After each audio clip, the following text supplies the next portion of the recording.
Hello students, एक बार फिर से आपका स्वागत है मुख्यमंत्री अभ्युदय योजना में।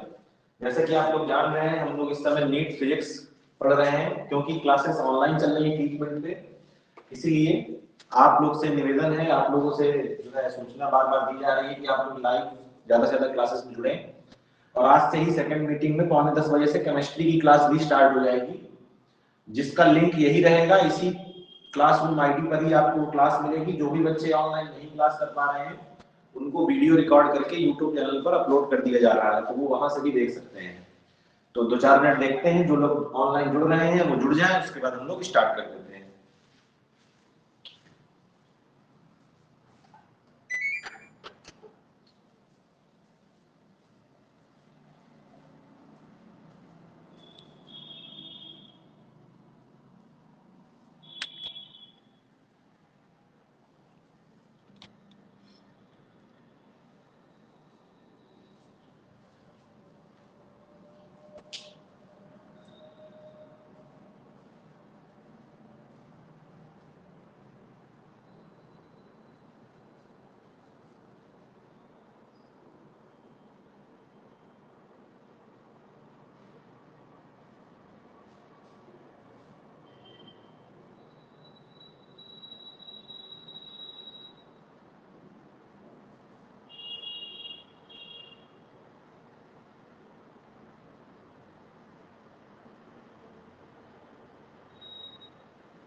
चलिए तो शुरू करते हैं।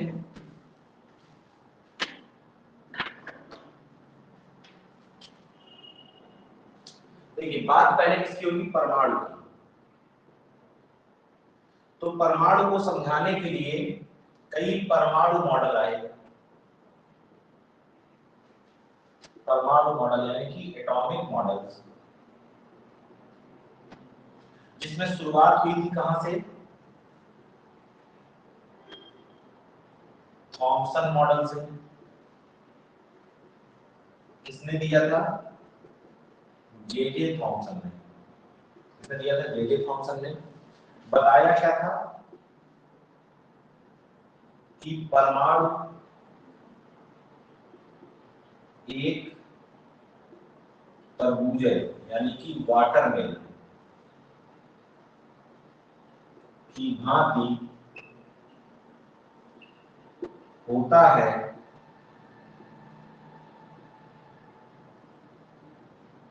जिसका धनावेश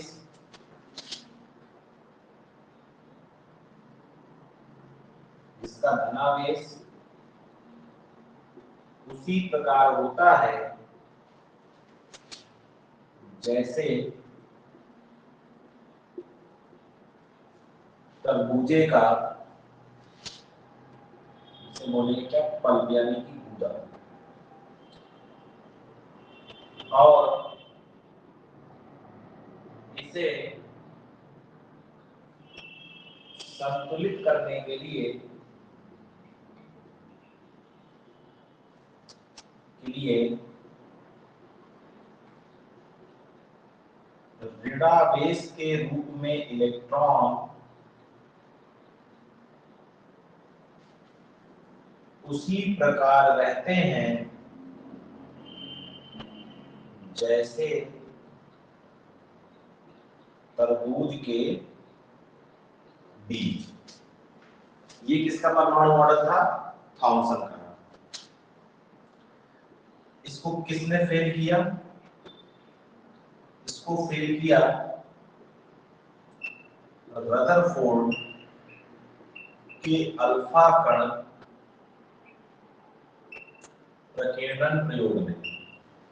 इसने फेल किया रदरफोर्ड के अल्फा कण प्रकीर्णन प्रयोग ने। क्या कहना था रदरफोर्ड का अल्फा कण प्रकीर्णन प्रयोग? कि परमाणु का अधिकांश भाग क्या है? खोखला। परमाणु का समस्त धनावेश व लगभग संपूर्ण द्रव्यमान एक छोटे से स्थान पर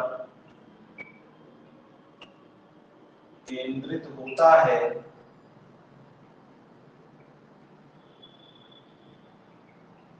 जिसे नाभिक कहते हैं। जिसे नाभिक कहते हैं। फिर इसको फेल किसने किया? नील्स बोर ने। क्या दिया? बोर का परमाणु मॉडल। क्या दिया? बोर का परमाणु मॉडल। तो इस तरह बेसिकली मॉडल तो इसके बोर का परमाणु मॉडल भी फेल हो गया, तो उसके बाद भी सोमरफील्ड मॉडल, फिर वेक्टर एटम मॉडल, तमाम मॉडल आते रहे, लेकिन जो अपने मतलब के हैं वो यही है। क्या? Thompson model. थॉमसन ने क्या कहा कि जो परमाणु है वो एक तरबूजे की तरह, वाटरमेलन की तरह होता है, जिसमें जो धनावेश है वो उसका जो खाने वाला पोर्शन होता है वो, और जो उसका ऋणावेश है, क्योंकि जो परमाणु है वो उदासीन है, तो जितना धनावेश उतना ऋणावेश। तो उस धनावेश को संतुलित करने के लिए जो ऋणावेश के रूप में इलेक्ट्रॉन है वो तरबूजे के बीज के रूप में उसमें रहते हैं। इसके बाद इन्हीं के स्टूडेंट थे रदरफोर्ड। रदरफोर्ड ने प्रयोग किया, कौन सा प्रयोग? अल्फा कण प्रकीर्णन प्रयोग। अल्फा कण प्रकीर्णन प्रयोग में उन्होंने क्या बताया कि भैया जब प्रयोग में देखा गया तो पता चला परमाणु का अधिकांश भाग क्या है? खोखला है। परमाणु का जो भी धनावेश है और लगभग संपूर्ण द्रव्यमान वो एक छोटे से केंद्र पर स्थित है, जिसको क्या कहा गया? नाभिक कहा गया। इस परमाणु मॉडल की भी कुछ कमियां रही, उन कमियों को किसने, वो फेल हो गया परमाणु मॉडल। फिर नया परमाणु मॉडल आया, इनके स्टूडेंट थे रदरफोर्ड के नील्स बोर, उन्होंने दिया अपना परमाणु मॉडल। तो हम लोग को बोर का परमाणु मॉडल डिटेल में पढ़ना है, तो यहाँ तक की बातें आप लोग नोट करेंगे, उसके बाद हम लोग बोर के परमाणु मॉडल से स्टार्ट करेंगे। तो नोट कर लें इसको।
चलिए आगे बढ़े।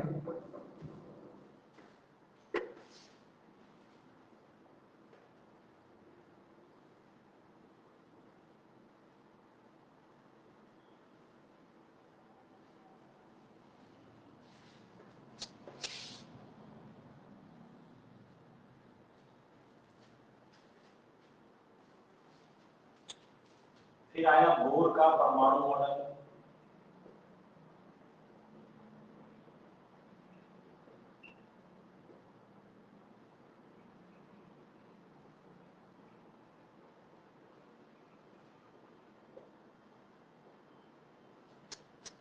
बोर ने क्या कहा अपने परमाणु मॉडल में?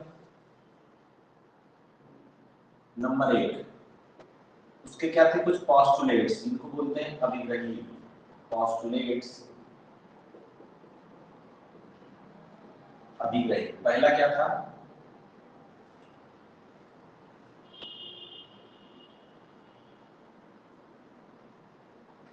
बोर का परमाणु मॉडल। बोर के परमाणु मॉडल के पॉस्टुलेट, पहला पॉस्टुलेट क्या कहता था कि इलेक्ट्रॉन नाभिक के चारों ओर वृत्ताकार, या इसको उसने नाम दिया स्थायी वृत्ताकार कक्षाओं में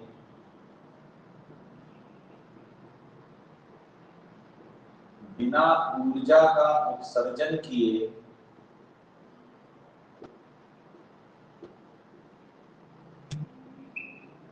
चक्कर लगाते हैं। ठीक, चक्कर लगाने के लिए इलेक्ट्रॉनों को आवश्यक अभिकेंद्र बल, आवश्यक अभिकेंद्र बल इलेक्ट्रॉन व नाभिक के मध्य लगने वाले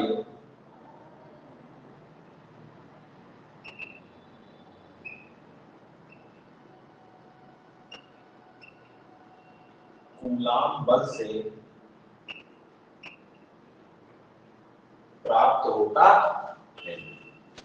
जैसे ये मान लीजिए आपका क्या है, नाभिक है, धनावेश, और ये क्या है, इलेक्ट्रॉन यहाँ चक्कर लगा रहा है। मान लीजिए दूरी इतनी है r, तो जो क्या है आपका mv² है, कौन सा बल? अभिकेंद्र बल। वृत्ताकार चक्कर अगर वृत्त में घूमना है तो अभिकेंद्र बल चाहिए, तो अभिकेंद्र बल कहाँ से मिलेगा? k q1 q2 बटे r स्क्वायर से। तो ये थी पहली किसकी पोस्टुलेट्स। दूसरा, इलेक्ट्रॉन नाभिक के चारों ओर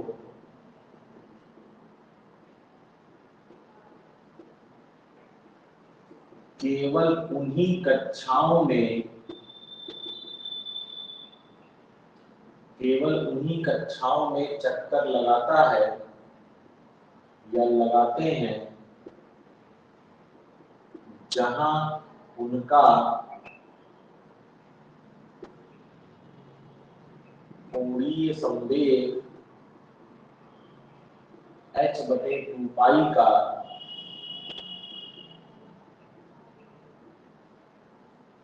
पूर्ण गुणज होता है। यानी कि कोणीय संवेग mvr h/2π का पूर्ण गुणज nh/2π।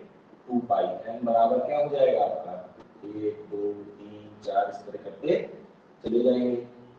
फिर तीसरा, जब इलेक्ट्रॉन किसी उच्च कक्षा से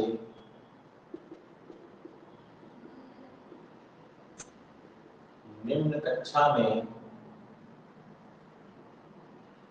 संक्रमण, संक्रमण का मतलब ट्रांजिशन, ट्रांजिशन करते हैं तो ऊर्जा का उत्सर्जन करते हैं। जैसे मान लीजिए ये कक्षा है E2 और इसके नीचे एक कक्षा है E1। तो जब इलेक्ट्रॉन यहाँ से यहाँ कूदेगा तो ऊर्जा का क्या करेगा, उत्सर्जन, hν ऊर्जा। और ये जो hν है ये किसके बराबर होगा, E2 माइनस E1। तो ये तीन पोस्टुलेट थे किसके, बोर के। अब इन्हीं पोस्टुलेट का यूज करके आपको क्या निकालनी है, त्रिज्या निकालनी है बोर के, बोर रेडियस की, फिर आपको ऊर्जा निकालनी है, फिर आवर्तकाल, आवृत्ति, ये सब भी चीजें निकालेंगे। तो यहां तक आप इसको नोट करें, फिर आगे बात करेंगे। बात यहां तक क्लियर है?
चलिए बेटा नोट हो गया, आगे बात करते हैं।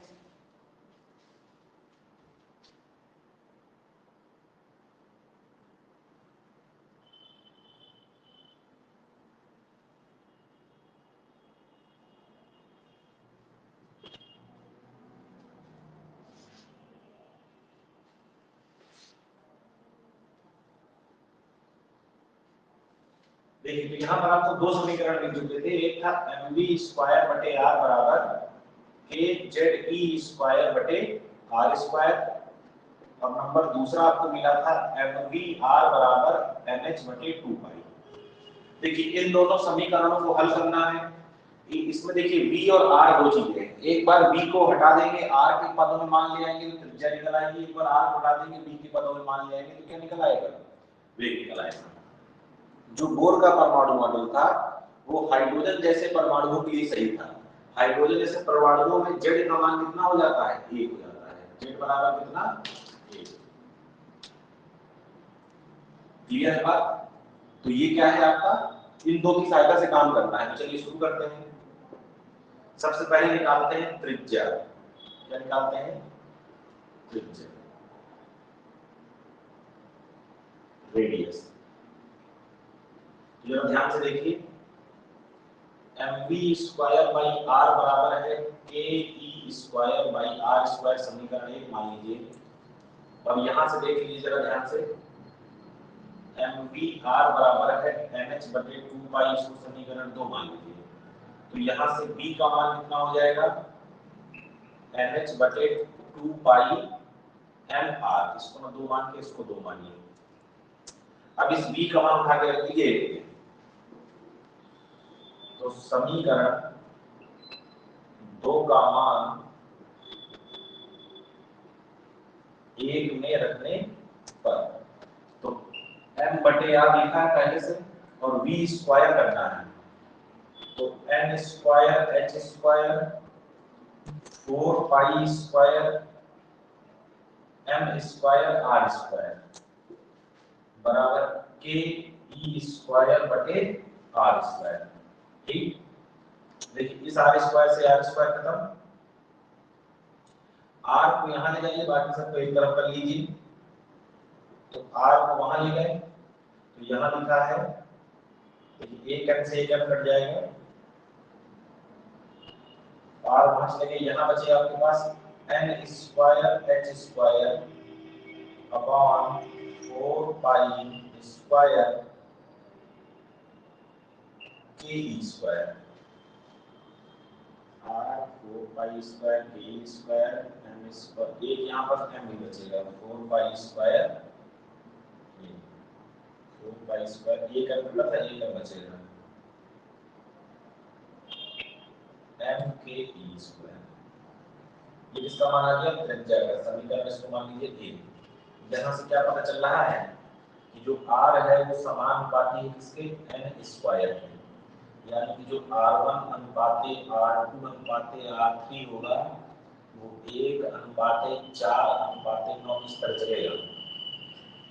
ठीक, और n बराबर अगर 1 की बात करें, n बराबर 1 की, तो यहाँ पर जो r की वैल्यू आएगी कितनी आएगी, h square upon 4 pi square m k e square, सब ये कांस्टेंट हैं और इसको दिखाते हैं किससे, r0 से, और इसका मान आता है 0.53 एंगस्ट्रॉम। जो आप कैलकुलेट करेंगे और इसको बोलते हैं बोर रेडियस, यानी कि बोर त्रिज्या। क्या है ये, प्रथम कोष की त्रिज्या। n बराबर 1 का मतलब प्रथम कोष की त्रिज्या। अब किसकी बात करते हैं, वेग की, वेलोसिटी। अब जरा ध्यान से देखिए, इस बार r का मान उठा के रख दीजिए, तो क्या करेंगे, सिंस mv r बराबर nh बटे 2 पाई, तो r बराबर हो जाएगा nh बटे 2 पाई mv। इसको मान लीजिए समीकरण 3, और 3 का मान रख दीजिए किसमें, 1। तो समीकरण 3 का मान 1 में रखने पर देखिए mv स्क्वायर बाई r यहाँ था और ke square by r square यहाँ था। तो पहले इस r से इस r को काट दो, अब मान रखते हैं। तो mv स्क्वायर बराबर ke स्क्वायर और बटे यहाँ पर r का मान रखना है, तो nh और ऊपर चला जाएगा 2 पाई mv। तो एक v से एक v कट जाएगा, m से m कट जाएगा, यहाँ बचेगा v बराबर ke स्क्वायर 2 पाई बटे nh, यानी कि जो v है वो n के क्या है, व्युत्क्रमानुपाती। n के क्या है, व्युत्क्रमानुपाती, मतलब जैसे n का मान बढ़ेगा तो वेग घटेगा और त्रिज्या क्या होगी, बढ़ेगी। n बराबर 1 पर जो v का मान है वो हो जाएगा ke स्क्वायर 2 पाई, देख लीजिए कुछ छूट तो नहीं रहा, ke स्क्वायर, एक मिनट, r का मान ये था ना, जाइए हमने ये रख दिया, ये नहीं रखना, कौन सा रखना है, ये रखना है।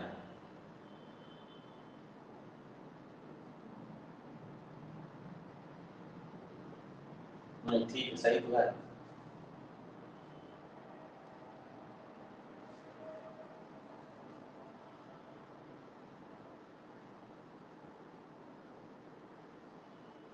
यहाँ पर MVR, यहाँ भी अगर रखेंगे का मान m स्क्वायर h स्क्वायर,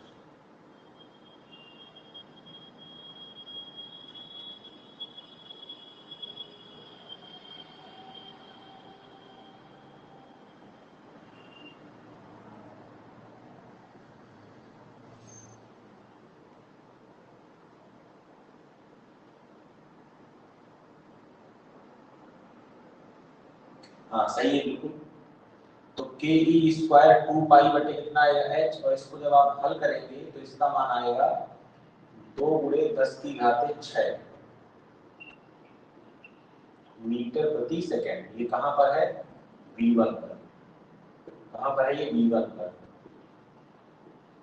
प्रथम कोश में या प्रथम कक्ष में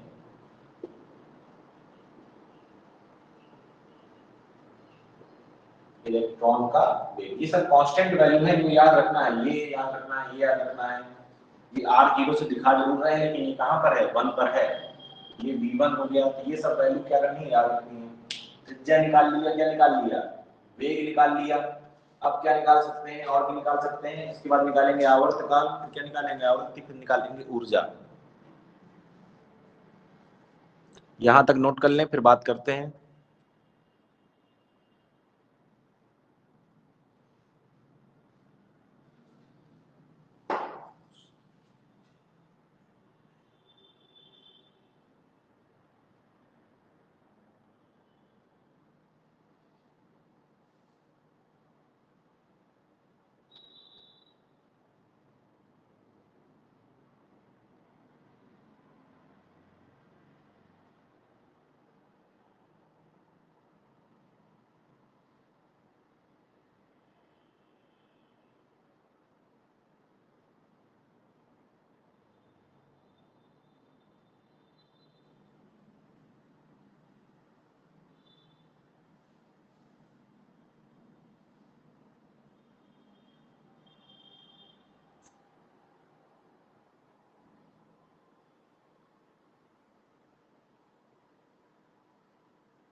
चलिए आगे बात करते हैं।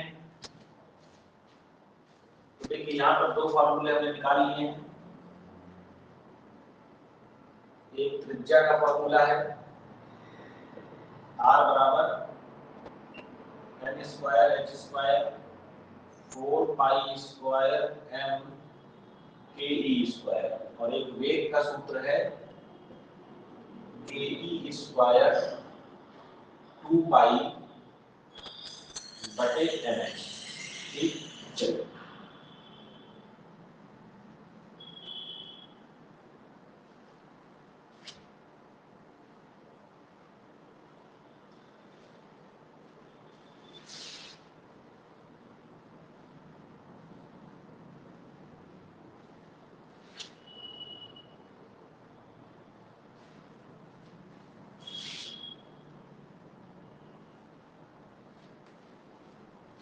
अब क्या निकालना है, आवर्तकाल, टाइम पीरियड। अब आवर्तकाल देखिए क्या होता है, समय बराबर दूरी बटे 4, तो 2 पाई r बटे v। तो यहाँ पर देख लीजिए जरा, मान रख दीजिए। तो 2 पाई r का मान है n स्क्वायर h स्क्वायर बटे 4 पाई स्क्वायर n के ई स्क्वायर, और v का मान है के ई स्क्वायर 2 पाई, और NH कहाँ चला जाएगा, ऊपर। NH कहाँ चला जाएगा, ऊपर, तो यहाँ हो जाएगा NH। ठीक, जी भैया क्लियर है। चलिए इसको जरा कैलकुलेट करिए। इस 2 पाई से ये 2 पाई काट दीजिए, और कुछ ना कटेगा। तो ये देखिए क्या हो रहा है, n क्यूब हो रहा है, h क्यूब हो रहा है, बटे में आ जाइए 4 पाई स्क्वायर k इंटू के स्क्वायर ई स्क्वायर ई की पावर 4, और ये क्या है m, 4 पाई स्क्वायर के स्क्वायर ई की पावर 4 इंटू m। ये किसका मान आ गया, आवर्तकाल का। फिर क्या निकाल सकते हैं, आवृत्ति निकाल सकते हैं, फ्रीक्वेंसी। आवृत्ति f बराबर क्या होती है, 1 बटे आवर्तकाल, तो इसका क्या कर दीजिए उल्टा। तो 4 पाई स्क्वायर के स्क्वायर ई की पावर 4m बटे n क्यूब h क्यूब, ये क्या रही, आवृत्ति। अब बात करते हैं इसकी गतिज ऊर्जा की। इसकी गतिज ऊर्जा, फिर स्थितिज ऊर्जा, फिर कुल ऊर्जा। तो गतिज ऊर्जा के, अगर ध्यान देखिएगा, हम जानते थे कि जो mv स्क्वायर बाई r था वो के E square by r square में क्या था, बराबर, r से r काट दिया, तो mv स्क्वायर बराबर हो गया के ई स्क्वायर बटे r। तो अगर 1/2 mv स्क्वायर निकालना हो तो यहाँ भी 1/2 के ई स्क्वायर बटे क्या हो जाएगा, r हो जाएगा। और यही क्या है, गतिज ऊर्जा। तो k बराबर के ई स्क्वायर बटे 2r, इसको मान लीजिए समीकरण नंबर 1। फिर क्या निकालनी है, स्थितिज ऊर्जा। स्थितिज ऊर्जा u बराबर होती है k, पहला आवेश तो e और दूसरा आवेश माइनस e बटे r। देखिए क्या हो जाएगा, u बराबर माइनस का के ई स्क्वायर बटे r, समीकरण नंबर 2। फिर क्या आती है, कुल ऊर्जा। तो कुल ऊर्जा E बराबर होती है K प्लस U। तो E बराबर K का मान कितना है, ये कंफ्यूज नहीं होना इसमें, ये K गति, इसको K E कर लो। अच्छा, K E, तो ये कितना हो जाएगा, K E स्क्वायर बटे 2R और माइनस का K E स्क्वायर बटे R। तो ये आएगा माइनस का K E स्क्वायर बटे 2R, या इसी को लिख सकते हैं आप, K का मान क्या लिख देंगे, 1/4 pi epsilon naught E square बटे 2R, या माइनस का ई स्क्वायर बटे 8 pi epsilon naught into R. ये क्या आ गया? ई का मान। इसका मान आ गया ई का। अब क्या करिए, जरा आर का मान यहां रख दीजिए। तो ई बराबर माइनस का ई स्क्वायर बटे 8 पाई एप्सिलॉन नॉट, और आर का मान रखिए उठाकर जरा, वो लिखा है आर का मान। आर का मान क्या है?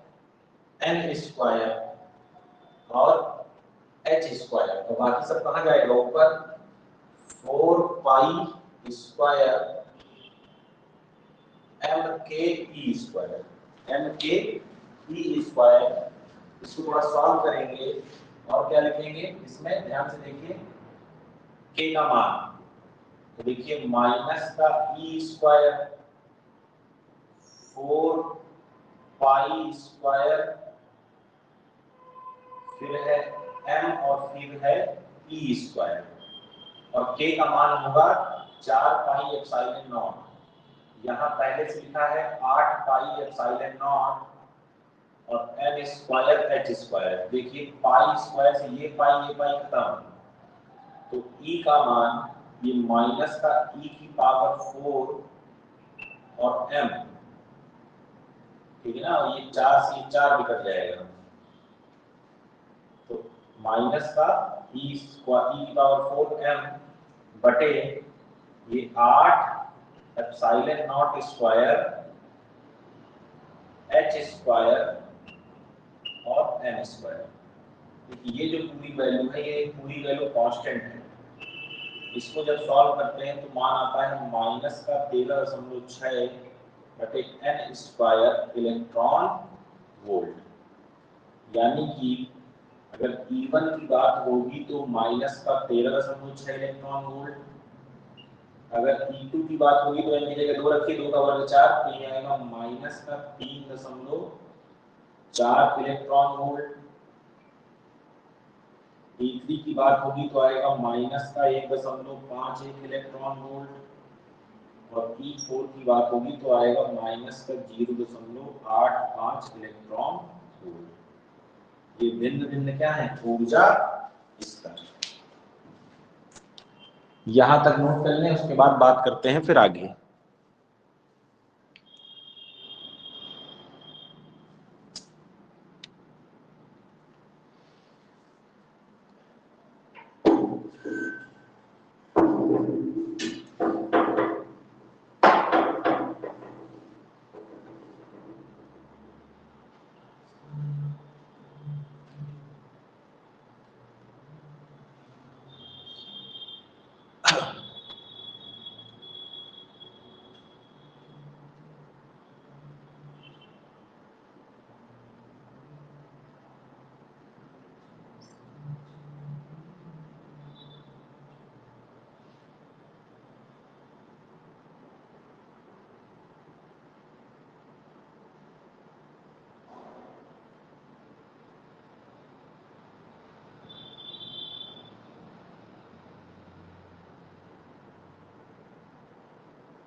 चलिए आगे बात करते हैं।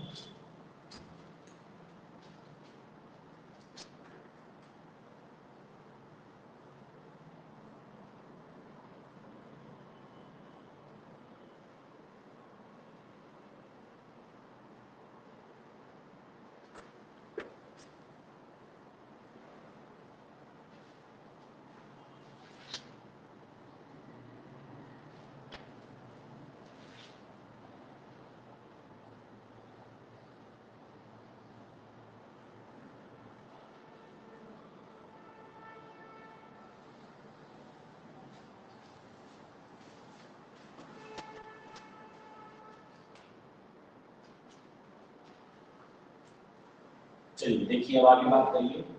तो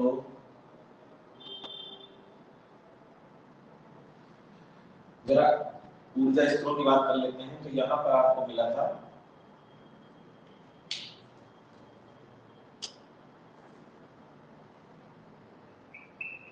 n बराबर 1, फिर n बराबर 2,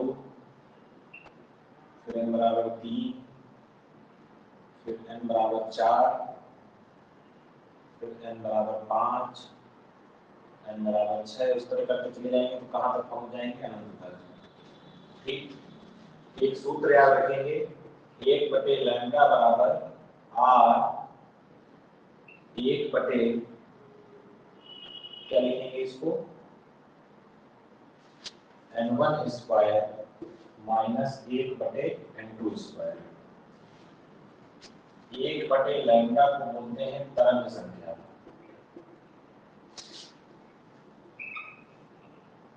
वेव नंबर।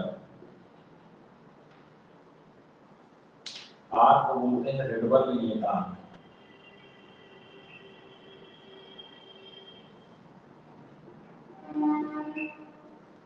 ठीक, इसका मान होता है 1.05 माइनस 7। n1 वो कक्षा है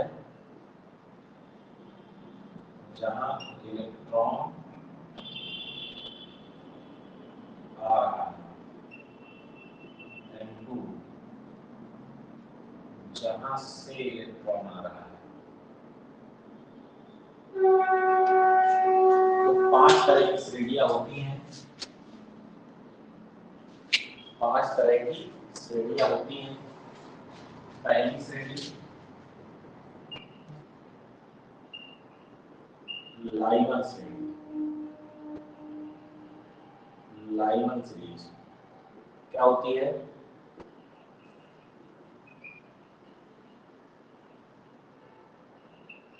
जब किसी उच्च कक्षा से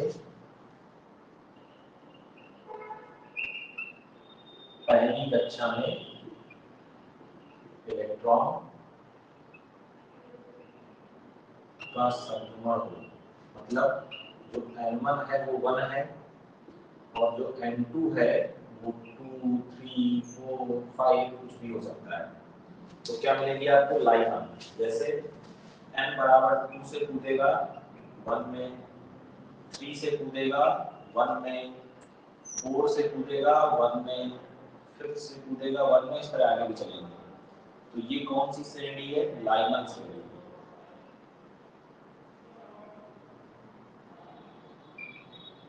लाइमन श्रेणी। ठीक, से दूसरा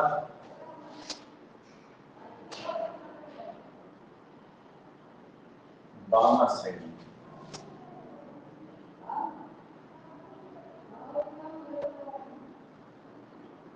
इसके लिए n बराबर 2, n1 बराबर और n2 बराबर 3, 4, 5, 6, मतलब किसी भी उच्च कक्षा से दूसरे में कूदे। तो मान लीजिए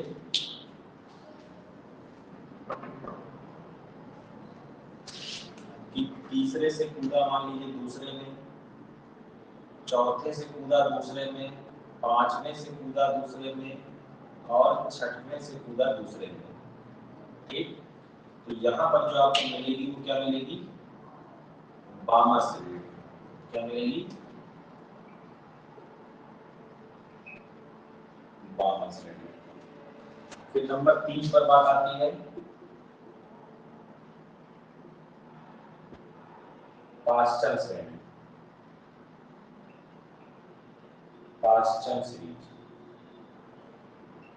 n1 बराबर 3 हो और n2 बराबर क्या हो 4 5 6 7 मतलब 3 से बड़ा किसी भी उच्च कक्षा से कहां कूद के आए n बराबर 3 पर, तो कहां से कूद सकता है 4 से कूद सकता है 5 से कूद सकता है 6 से कूद सकता है और ऊपर से कूद सकता है।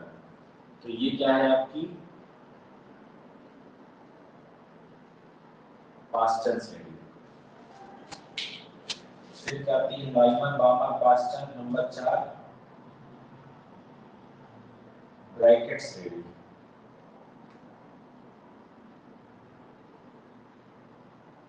ब्रैकेट श्रेणी इसके लिए n1 बराबर 4 और n2 बराबर 5 6 7 8 इस तरह करते चले जाइए। इधर ध्यान से देखिए n बराबर कहाँ कूदना है 4 पर, तो 5 से कूद सकते हैं 6 से कूद सकते हैं। तो ये क्या है आपकी ब्रैकेट श्रेणी। और फिर नंबर 5 पर कुंड,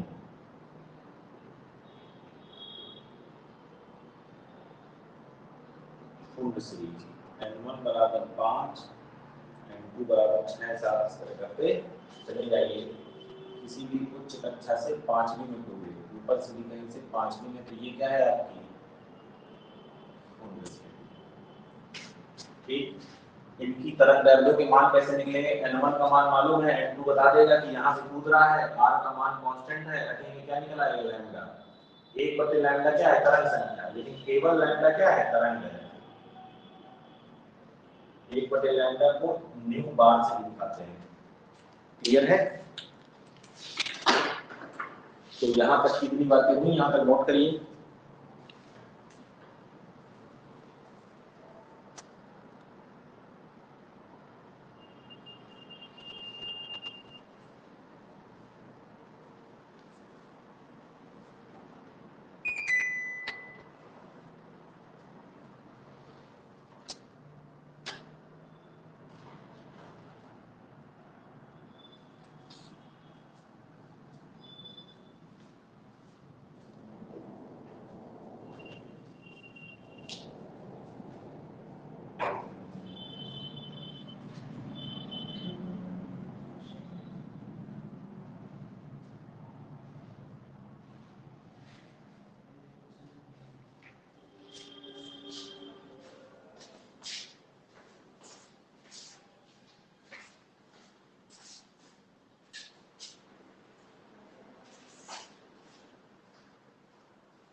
नोट हो गया बेटा?